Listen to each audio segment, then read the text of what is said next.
Hello students, so welcome to your next class. और हमने पिछली क्लास में एपी स्टार्ट कर दी थी, अर्थमेटिक प्रोग्रेशंस। तो उसी के क्वेश्चंस अपन एक्सरसाइज 5.2 क्वेश्चंस कर रहे हैं।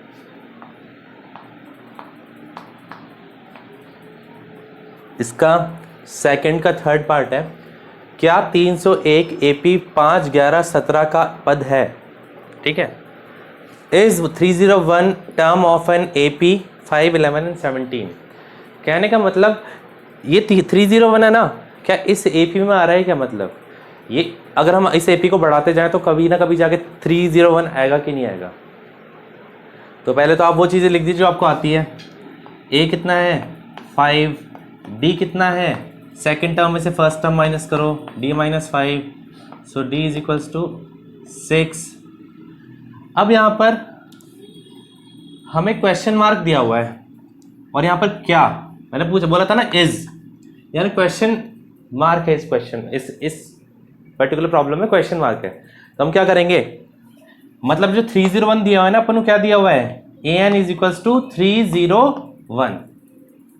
और इसको सॉल्व कीजिए, करते हैं वही सॉल्व। इसको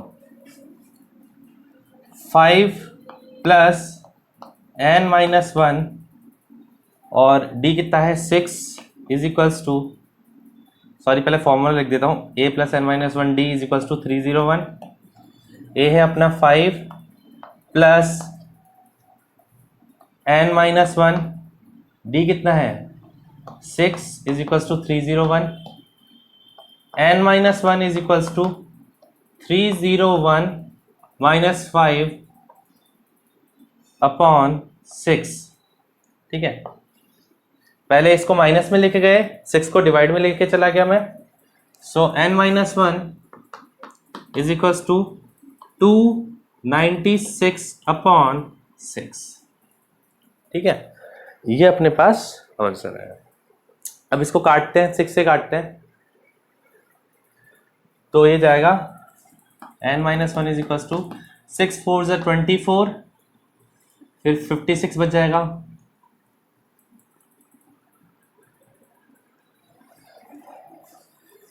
6 9 ज़ा 54 पॉइंट 6 3 ज़ा 18, 49.3 आंसर आ रहा है अपना इसका। लगभग 49.3 आंसर आ रहा है। 49.3। ठीक है, फिर n-1 उधर जाके +1 हो जाएगा तो 49 में 1 ऐड करो, 50.3। तो हमसे पूछा गया था कि ये इस एपी में आ रहा है क्या नहीं आ रहा है नंबर पे? नहीं आ रहा। क्यों नहीं आ रहा? क्योंकि हमारी n की वैल्यू पॉइंट में नहीं हो सकती। मैं ऐसे बोल सकता हूँ कि इस लाइन में 15 लोग खड़े हैं, ये बोल सकता हूँ, लेकिन ये तो नहीं बोल सकता इस लाइन में 15.3 लोग खड़े हैं। ठीक है, नंबर ऑफ टर्म्स कभी पॉइंट्स में नहीं हो सकता। ठीक है, सो यहाँ पर 50 आता तो आंसर यस में होता, मतलब एक नेचुरल नंबर आता है, एक प्राकृत संख्या आती है तो आंसर हाँ में होगा, नहीं तो आंसर ना में होगा। तो आप लिखेंगे क्योंकि n is not natural number, क्योंकि n प्राकृत संख्या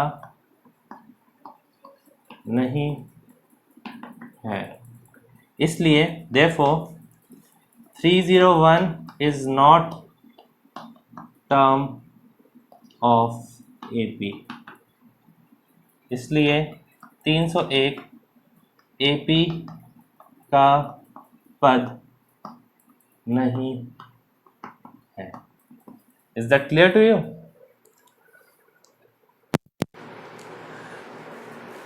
तो ये क्वेश्चन हमने क्या किया, यहाँ पर भी an से n ही निकाला है। ठीक है, लेकिन n की वैल्यू बतानी नहीं है, n की वैल्यू निकाल के आपको ये बताना है कि ये हमारे एपी में ये वाला नंबर आ रहा है कि नहीं आ रहा। ठीक है,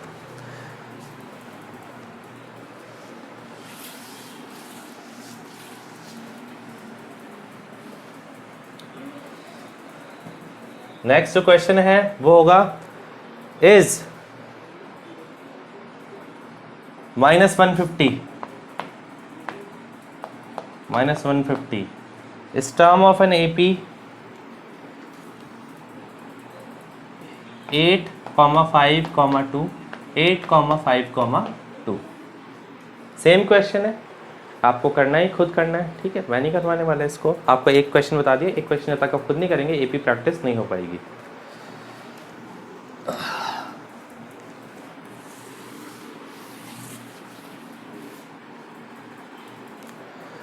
नेक्स्ट क्वेश्चन से पहले मैं थोड़ा सा इसको पॉज। ओके स्टूडेंट्स, तो अब हम आते हैं इस नेक्स्ट क्वेश्चन पे, और ये क्वेश्चन भी आपके पेपर में आ चुका है, ठीक है। 3 अंकों वाली कितनी संख्या है 7 से भाज्य है? इंग्लिश में how many 3 digit numbers are divisible by 7? मतलब 3 डिजिट की ऐसी कितने नंबर्स है जो 7 से डिवाइड हो रहे हैं। 3 डिजिट मतलब जैसे 100 हो गया, 101 हो गया, 102 हो गया, 103 हो गया, ठीक है। तो एपी बनानी पड़ेगी सबसे पहले इसके लिए। एपी का निर्माण कैसे करेंगे? एपी दिमाग लगाना पड़ेगा थोड़ा आपको। 3 अंकों वाली कितनी संख्या है? तो 3 डिजिट्स की के नंबर कहां से स्टार्ट होता है? 100 से। 100 7 से डिवाइड होता है क्या? मतलब हमें ऐसी संख्या देखनी है जो 3 अंकों की भी हो और 7 से भाज्य भी हो, ठीक है। तो 100 7 से डिवाइड नहीं जाता, 101 नहीं जाता, 102 7 1 7, देखते हैं 102 जाता है कि नहीं जाता। 102 7 से, 7 7 32 नहीं, 105 जाएगा। 37 5 35। अब करके देख लीजिएगा, आपको मेहनत करनी पड़ेगी थोड़ी तो। सो 105 पहली वैल्यू है 3 डिजिट्स की जो 7 से डिवाइड होती है। अगली वैल्यू निकालने के लिए कुछ नहीं करना, आपको 7 ऐड करते चलना है इसमें। 112 119 एंड सो ऑन। तो 3 डिजिट्स की लास्ट वाली वैल्यू कौन सी होती है? 3 डिजिट का लास्ट नंबर कौन सा होता है? 999। तो इसके लिए तो मैं ट्रिक बता देता हूं कि 7 से डिवाइड होता है कि नहीं होता। पहले तो देखो आप, 7 1 7 नहीं हो रहा, 29, 7 4 28, 1 7 2 14। बेटा कितना रिमाइंडर बच रहा है? 5 बच रहा है। तो आप है ना इस नंबर में से 5 माइनस कर दो, तो इसमें से 5 माइनस करेंगे तो आएगा 994, ठीक है। तो पहला नंबर जो 7 से डिवाइड होता है 3 डिजिट्स का, दैट इज 105, और जो लास्ट नंबर है दैट इज 994। तो आपको ये चीज पता होनी चाहिए, ठीक है। सो ए यहां पर है 105, बी यहां पर है, सॉरी डी बिना सोचे समझे निकालो, इन दोनों को माइनस करने पर 7 ही आएगा। ए एन इज इक्वल टू 994। अब बोलोगे सर ए एन ही कैसे, आपको कैसे पता चला? कितनी, हाउ मेनी, क्वेश्चन पूछ रहा है ना, और लास्ट में क्वेश्चन मार्क भी लगा हुआ है, ठीक है। तो आपको क्लियर होना चाहिए, आपको ए एन दिया हुआ है ये, और आपको क्या निकालना है? एन निकालना है। a plus N minus 1 d is equal to 994।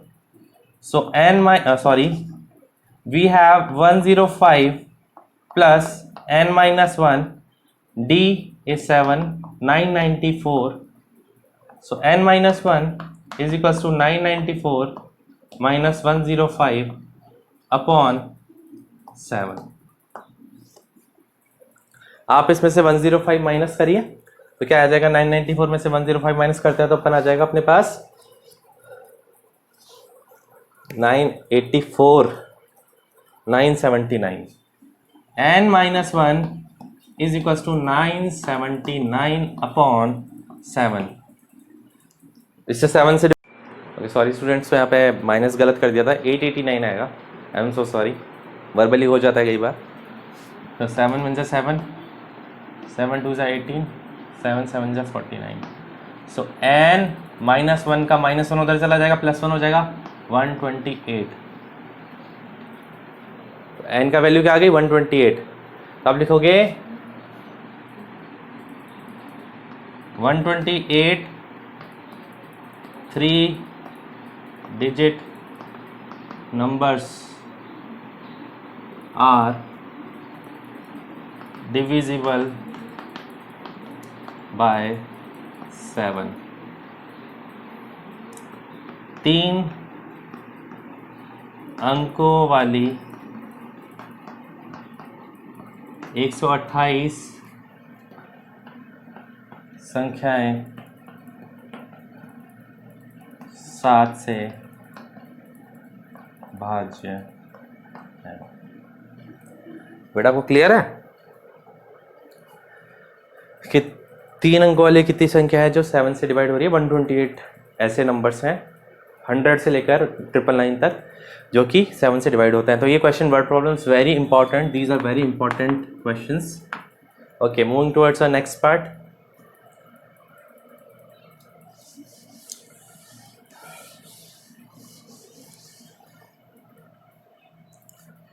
एक एपी दी हुई है आपको, सॉरी मेरे को बुक देखने में थोड़ी दिक्कत होती है। क्वेश्चन नंबर 7,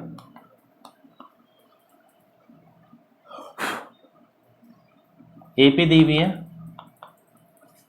10, 7, 4 और ये आखिरी टाइम टर्म दिए 52।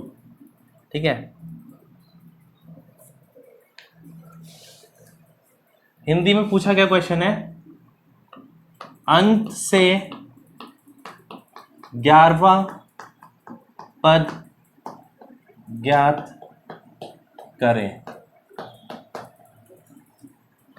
Find 11th term from last. ठीक है, क्लियर है बात? यहां पर कोई भी क्वेश्चन मार्क नहीं लगा क्वेश्चन में। ठीक है, तो यहां पर अभी करते तब समझ में आएगा। एपी दी हुई है ये, ठीक है।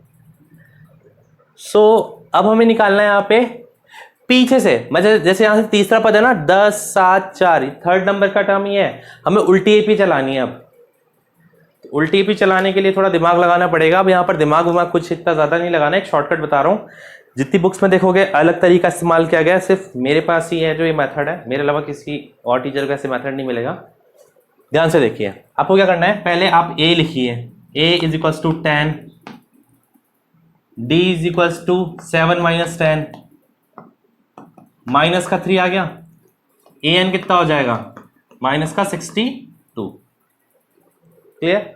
ये 3 चीजें क्लियर है। अब हमें उल्टी एपी चलानी है, तो फ्रॉम लास्ट टर्म, ठीक है, हिंदी में अंतिम पद की ओर से, अंतिम पद की ओर से हम उल्टी एपी चला रहे हैं यहां पर। तो उल्टी एपी चलाने के लिए आपको क्या करना पड़ेगा, जो आपकी लास्ट टर्म है आपकी फर्स्ट टर्म बन जाएगी, तो आप क्या करेंगे, ए की जगह एन लिख देंगे। ठीक है, दूसरी चीज क्या करेंगे, डी की जगह ये कर देंगे। मतलब बहुत ध्यान से सुनना, लास्ट टर्म को फर्स्ट टर्म पे ले आओगे और डी का साइन चेंज कर दोगे। डी अगर माइनस का है तो प्लस कर दोगे, प्लस है तो माइनस का कर दोगे। ठीक है, ए का साइन चेंज नहीं होगा और डी का साइन हमेशा चेंज होगा। Is that clear? तो ये हमारे पास नहीं पे आ गई। अब उसने कौन सा पद निकालने के लिए बोला है, उसने एन की वैल्यू बोली है 11। बोले सर एन की वैल्यू दी हुई है, आप कैसे कह सकते हो? यहां पर एक तो क्वेश्चन मार्क नहीं है और यहाँ पे टीएच लगा हुआ है, इंग्लिश में टीएच और हिंदी में वाह। मैंने बताया था जब भी ऐसा कुछ हो तो हमें किसकी वैल्यू गिवन है, एन की। तो यहां पर हमें निकालना है A N is equals to A plus N minus 1 D. ये निकालना है ए एन। दो ही चीज है, ए एन से एन निकालो या फिर एन से ए एन निकालो। तो अब हम ऐसे वाले सवाल कर रहे हैं। ठीक है, so A11 is equals to A plus 11 minus 1 into 3। A11 is equals to, दिख रहा है? Okay, minus 62 plus 10 into 3। A11 is equals to minus 62 plus 30। A11 is equals to minus 32। ठीक है, तो यहां पर लिखोगे अंत से 11वां पद -32, -32 is 11th term from last। इस क्वेश्चन पे काफी, मतलब ये क्वेश्चन तो पहली बात तो इंपॉर्टेंट है, आ चुका पेपर में, काफी बार आ चुका, 2-3 बार तो आ चुका। मतलब हमें n की वैल्यू रखनी है इस फॉर्मूले में, ठीक है, बट ध्यान क्या रखना है, AP उल्टी करनी है, मतलब लास्ट वाली टर्म को फर्स्ट टर्म पे ले आएंगे और d का साइन चेंज कर देंगे, d प्लस है तो माइनस कर देंगे, माइनस है तो प्लस कर देंगे, ठीक है। मैं आपको बहुत ही एक इंटरेस्टिंग सी चीज बताने वाला हूं, ठीक है।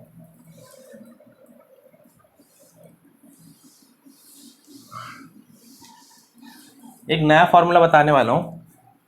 an क्या होता है, a plus n minus 1d। तो हमसे किसी क्वेश्चन ने पूछा फाइंड 11th टर्म, 11वां पद निकालिए,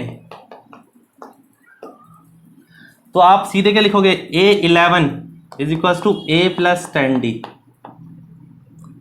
ये शॉर्टकट बता रहा हूं, ये काम आएगा, नंबर कहीं नहीं कटेंगे, बिल्कुल सही है ये।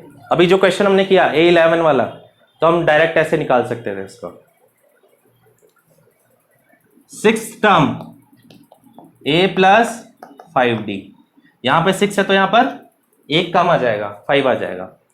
7th टर्म निकालनी है तो a प्लस 6d। मेरे को बोला 53rd टर्म निकालो, तो ये हो जाएगा a प्लस 52d। बेसिकली क्या कर रहा हूं मैं, इस फॉर्मूले को शॉर्टकट में कन्वर्ट कर रहा हूं, ठीक है। ये क्लियर है बात, ठीक है।